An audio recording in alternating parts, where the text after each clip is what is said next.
Hello everyone, it's an honor to be here. Thank you to the organizers. So I want to talk to you today about fueling innovation by creating, collecting, and improving stepping stones. And there's an interesting paradox in life. Let's see if this works. It is not working. That's not good. All right, there's a paradox in life, which is that if you try too hard to solve a really ambitious problem, which is to say that you only take actions that advance towards that goal, then you'll fail. However, if you ignore the objective completely, you're much more likely to succeed. So a metaphor for that is this maze here. Whereas if you imagine a little robot that starts at the bottom and it tries to reduce its distance to the goal, if it only takes actions that do that, then it will go north and it will bang its head against the wall forever, which is what this optimization algorithm in the middle does when incentivized to reduce distance to the goal. However, if you ignore the objective and just explore the set of possibilities, then you can trivially solve this problem. So this is actually a really key and important idea behind all innovative processes out there in the world, whether or not that be science or technological process or even natural evolution.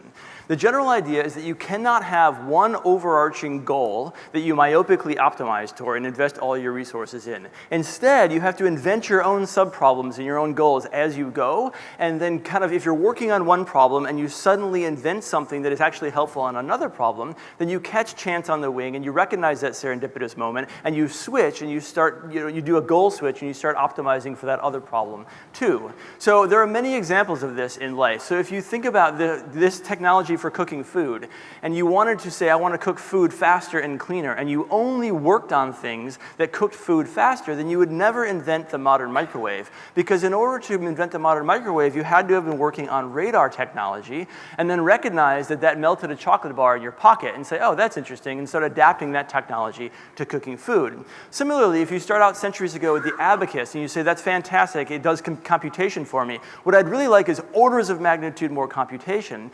Well then, if you only invested in things that improve the amount of computation that an abacus provides, you might get longer rods and more beads, but you would never invent the modern computer, because to invent the modern computer, you need to be working on vacuum tubes and electricity, which immediately have nothing to do with increasing computation.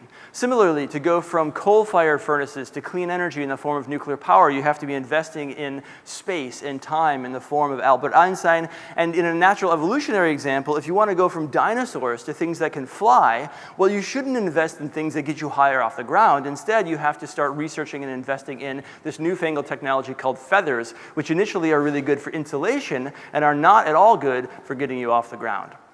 So the conjecture here is that the only way to solve really hard problems is to create the problems while you're trying to solve them and then goal switch between them frequently over time.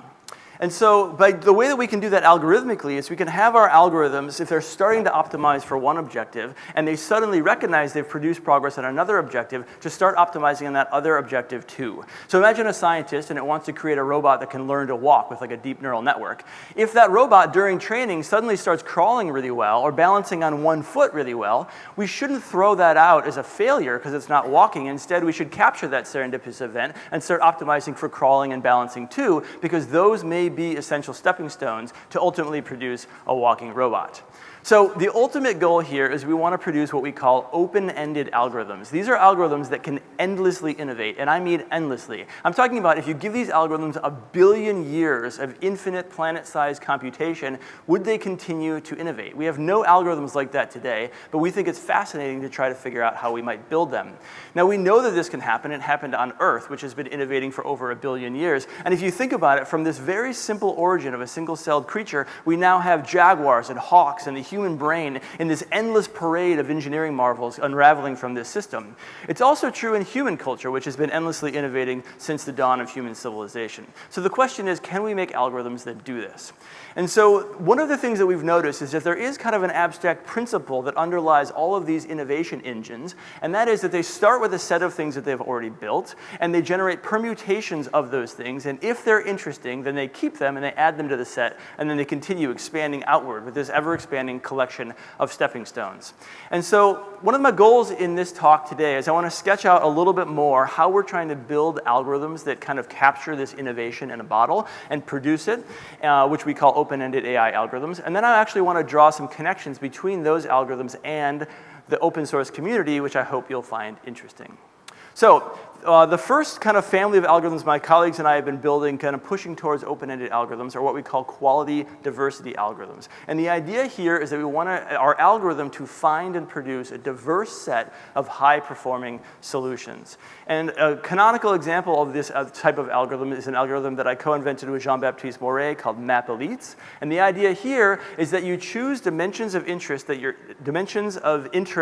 you care about, and then you discretize them. So for example, if you have a robot and you want it to find survivors after an earthquake, you might also care about other things like safety and energy efficiency. So you discretize those dimensions as in this grid, and then you search for the highest performing solution at every point in this grid. And what's interesting about this algorithm is it doesn't return to you one solution with an arbitrary trade-off between safety and fuel efficiency, but instead it returns to you an entire surface that should illuminate the space of possibilities, telling you, for example, that you can do really well in the corners of this box, but not in the center. So I want to show you this is a qualitatively different kind of algorithm. If you run traditional machine learning on a problem that has, for example, some dimensions of interest, and you only optimize for performance, what you get are low-performing points here, and you don't explore much of the search space. If you add diversity, a pressure to kind of actually explore more of the search space, you do get higher performance, and we've known that for decades, but you still, in actuality, don't explore that much of the search space. MapElites, which is a quality diversity algorithm, is a qualitative difference and a sea change in what happens with search. Here, with the exact same amount of compute, you completely fan out and understand what's possible in this search space. You explore much more of it. And what's really interesting is we're finding over and over again that these algorithms actually find a better max performing solution than the other algorithms whose job it is solely to find the highest performing solution. And that's because they do a better job of expanding out and finding what's possible in this search space.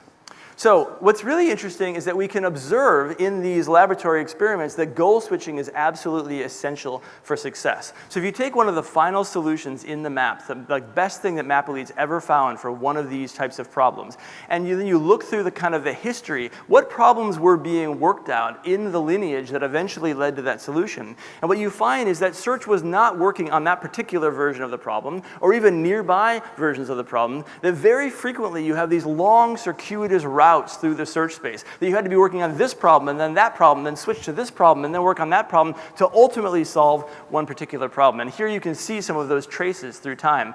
And what I propose to you is that it would be virtually impossible for a human to come up with this curriculum ahead of time. But what's cool and what's powerful is that this algorithm is automatically, simultaneously exploring many curricula through the space and finding the ones that ultimately work. So we actually created an algorithm called innovation engines, and we challenged a population of little tiny neural networks to produce one picture that activates the neuron in a deep neural net that is trained to recognize coffee cups or golden retrievers or a motorcycle. And what that allows us to do is compare what happens when you try to optimize for a single objective, say make me a coffee cup picture, or you have 1,000 different objectives simultaneously and you allow goal switching between them. So in the single class case, this optimization landed on this early motif. It's trying to produce a water tower here. It doesn't look much like a water tower, but it's stuck on that local optima, and just forever is basically stuck on that theme and makes minor enhancements that improve the score, but ultimately don't produce a very high-performing picture. In contrast, MapElites, when it has 1,000 different classes and allows goal switching, initially it lands on that dome or moon-like thing, which kind of looks like the top of a water tower, but isn't very high-performing. But ultimately, something that was doing well in the beacon class swaps in, becomes a better water tower, and then gets refined to ultimately look more like the water towers in this data set and became much more high performing. So we can quantify this. If you have more objectives, you do better over time. And in fact, the more objectives, the merrier. As you add more objectives, you get more goal switching and you get higher performance ultimately in the system. Now, goal switching also enables really good ideas to spread, which I love. And so this is basically allows one innovation somewhere in the algorithm to spread to a whole lot of different problem types and then become the technological foundation on which further innovation is built.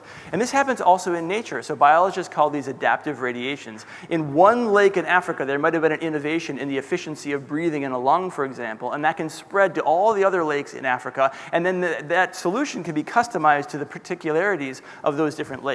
Similarly, Darwin's finches started out with one idea and then spread and adapted and customized to each of the different niches on the different the Galapagos Islands.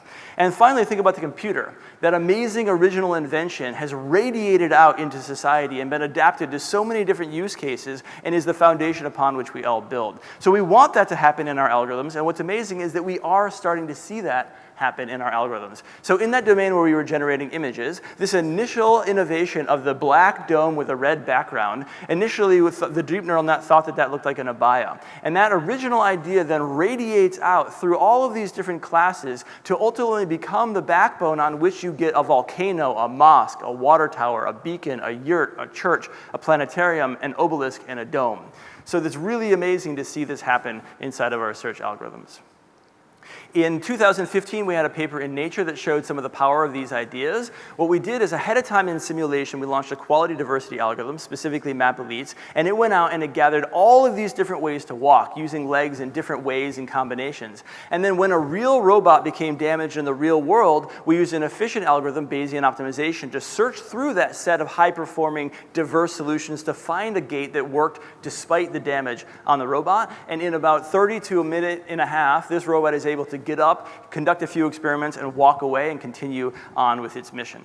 We also use these exact same ideas to solve this kind of long-standing kind of grand challenge in artificial intelligence, which was this video game, Montezuma's Revenge, which was one of the games on which DeepMind's original paper scored exactly 0. And many, as you can see all the blue dots here, many different industrial and academic labs have been trying to make progress on this task for years now, mostly without success, scores between 0 and about 10,000.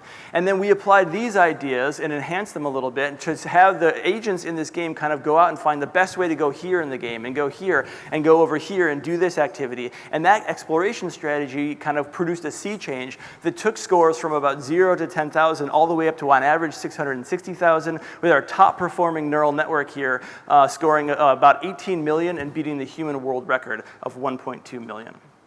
So quality diversity algorithms are really exciting for all the reasons I've told you, and the question is what's missing?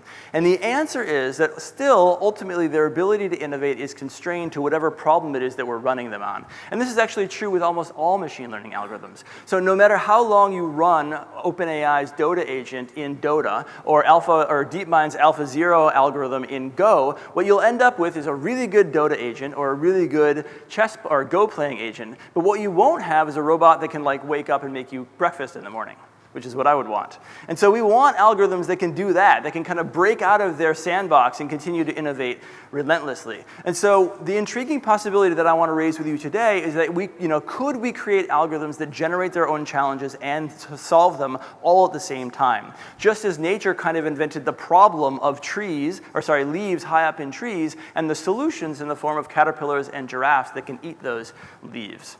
And so our most recent work here is the paired open-ended Trailblazer, or POET algorithm, out of Uber AI Labs with my wonderful colleagues here. And the idea is that we want to endlessly generate increasingly complex and diverse learning environments and their solutions simultaneously. So here, POET pairs two populations, a populations of environments and a populations of agents. And periodically, we'll add a new environmental challenge if it's not too difficult or too easy for the current set of agents. And then we'll also optimize the agents to do better on those challenges. And we'll allow goal switching between them. We have a deep neural network with a variety of sensors, and the degrees of freedom in the environment are listed there.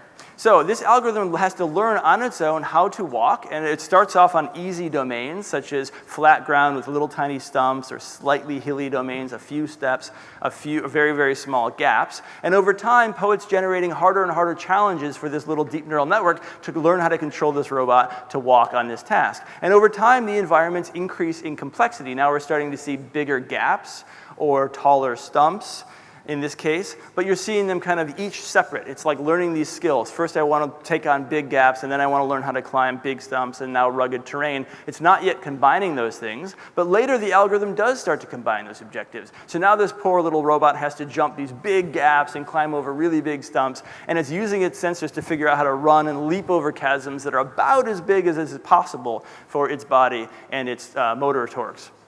So here's another challenging environment. We didn't even think this was possible, but Poet invented it itself and figured out how to solve it.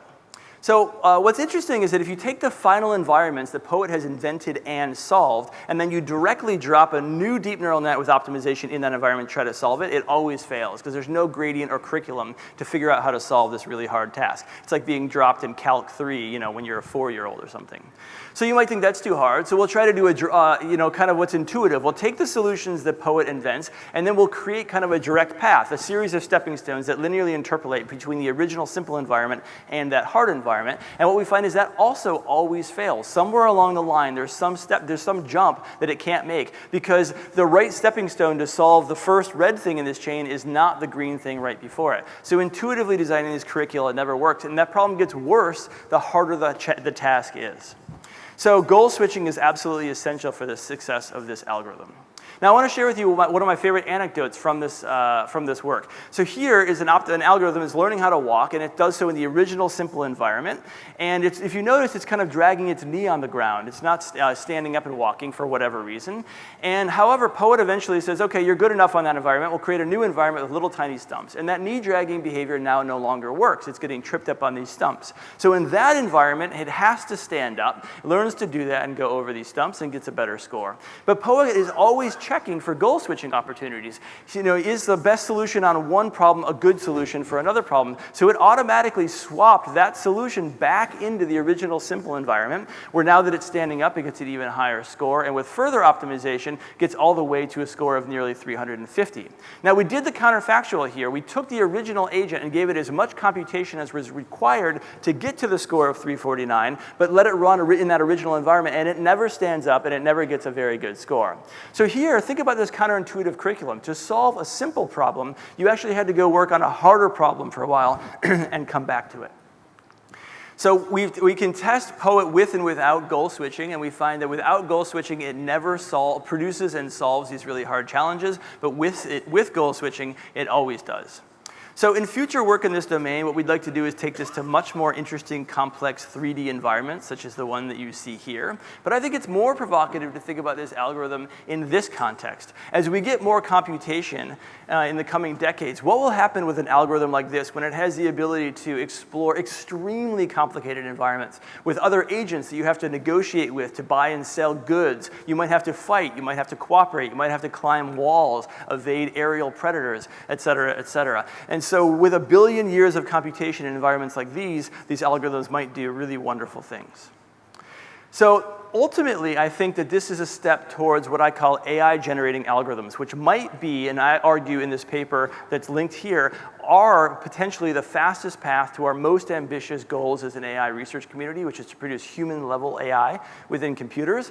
And the idea is that we might need algorithms that learn as much as possible on their own, as opposed to the current dominant trend of machine learning, which is trying to hand-design the solution piece by piece.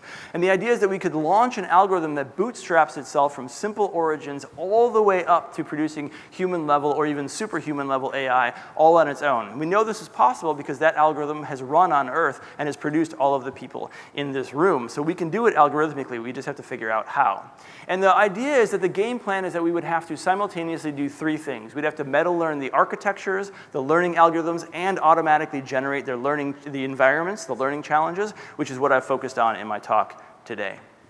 So to conclude kind of the academic portion of this talk, automatically generating environments and solutions I think is a really, really powerful ingredient to try to propel forward innovation engines. They automatically invent their own curriculum, they create, collect, and improve stepping stones, they harness goal switching and adaptive radiations, they also hedge their bets by simultaneously trying multiple overlapping curricula and finding the one that ultimately works.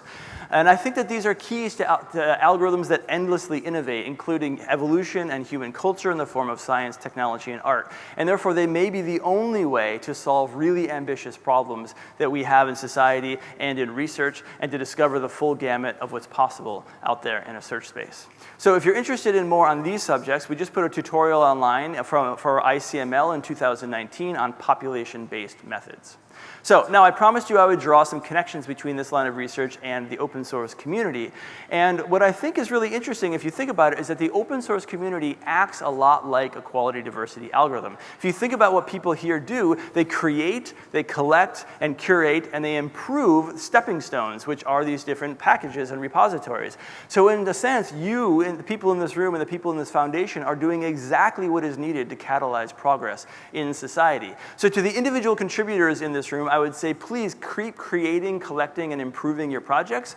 And to the people that are community organizers, keep enabling those wonderful activities. So all of the code, I want to mention we're doing our part. All of the code for all of the algorithms I've introduced are all open, or online and available. And also there are more open source projects at Uber. We're really proud of our open source activities there. So my final thoughts for this room and the open source community are this. This is kind of what I've learned as working on these algorithms. If you find it interesting, even if you don't know why you find it interesting or you don't know what its possible use is in the world, put it out there. Go out there and build it. Because you never know where working on that idea or that project will take you. You may goal switch from that to something else and have a serendipitous discovery. Similarly, I would say share it, because the more stepping stones, the merrier. You never know how your idea or your repository or your code or your hardware will be used by someone else. You just can't anticipate it. So put it out there into the world and something wonderful might happen. I'd also say just release it. Clean code is great, but please don't let perfect be the enemy of the good. I've seen time after time people say, my code's not good enough to release, and they deny civilization the opportunity to benefit from that code and that innovation. So just put it out there if you don't have time to clean it up. So I would say that the least helpful repository out there is the one that doesn't exist. So finally, I just want to say, keep doing what you're doing, which is providing the rocket fuel for the open-ended algorithm that is technological progress. Thank you.